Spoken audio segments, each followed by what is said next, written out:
رسول اللہ صلی اللہ علیہ وسلم نے ارشاد فرمایا رب کاسیات عاریات، بہت سی عورتیں، صنفان لم ارہما، آپ صلی اللہ علیہ وسلم نے فرمایا دو قسم کی مخلوق ایسی ہے جو میں نے نہیں دیکھی. کیا مطلب؟ وہ میرے زمانے میں نہیں پائی جاتی، وہ بعد میں آئیں گے. اور یہ اشارہ اس سے مل رہا ہے کہ وہ قومیں مسلمانوں میں پیدا ہونے والی ہیں.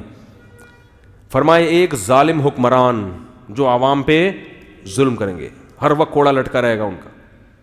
دوسرا فرمایا کاسیات عاریات، ایسی عورتیں جو لباس پہننے کے باوجود برہنہ ہوں گی، ان کا لباس جسم پہ ہونا نہ ہونا برابر ہوگا. فرمایا رؤوسہن، ان کے سر ایسے ہوں گے کاسنمۃ البخت، جیسے اونٹ کے کوہان ہوتے ہیں، ایسے فیشن کیے ہوئے ہوں گے کہ بالوں کو اوپر سے اٹھا کے رکھا ہوا ہو. تو علماء نے لکھا ہے کہ ایسا چست لباس پہننا جس سے جسم کے اعضاء جھلکتے ہوں، یا ایسا باریک لباس پہننا جس سے جسم کی کھال نظر آتی ہو، اس سے یہ مطلب ہے کہ لباس کے باوجود کیا ہوں گی؟ برہنہ. اور آپ صلی اللہ علیہ وسلم نے فرمایا ایسے ظالم حکمران اور ایسی عورتیں لا یجدن ریح الجنہ وان ریحها لیوجد من مسیرۃ کذا وکذا، یہ جنت کی خوشبو بھی نہیں پائیں گی، حالانکہ جنت کی خوشبو تو اتنے سال کی مسافت سے محسوس ہونا شروع ہو جائے گی. اتنا دور رکھے گا، چاہے یہ نماز پڑھیں، چاہے حج کریں، چاہے زکوٰۃ دیں، لیکن آپ صلی اللہ علیہ وسلم کی حدیث کے مطابق یہ جنت میں نہیں جا سکتی. کتنا بڑا حکم ہے، مگر آج اس حکم کی دھجیاں اڑائی جا رہی ہیں. ایک بات میں بار بار کہتا ہوں، دیکھو اپنی بیٹیوں کو پراپر ڈریس پہنایا کرو.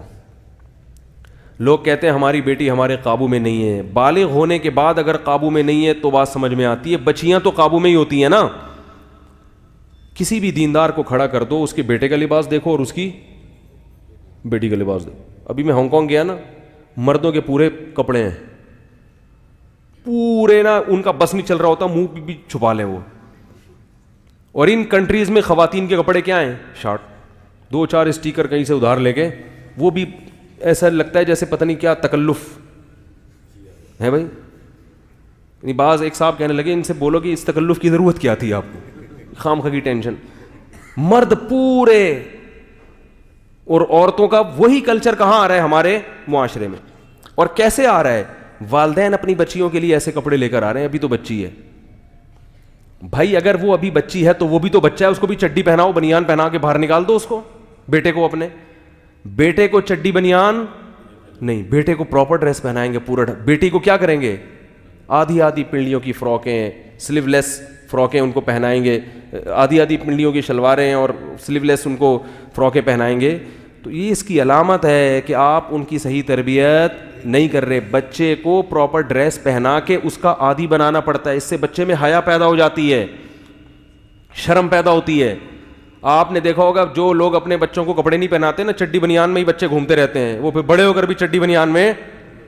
ہمارے ایک دوست نے واقعہ سنا ہے یورپ کے کسی کنٹری کا. وہ یہاں سے نا بچی کا رشتہ تھا، کہیں رشتے کے سلسلے میں کہیں گئے کسی ملک، تو لڑکے والوں نے ان کو بلایا. تو وہ جو لڑکی کے ابا تھے انہوں نے کہا وہ سسر جو یعنی لڑکا ہے اس کو بلاؤ. لڑکا کہیں جاگنگ کر رہا تھا چڈی پہن کے.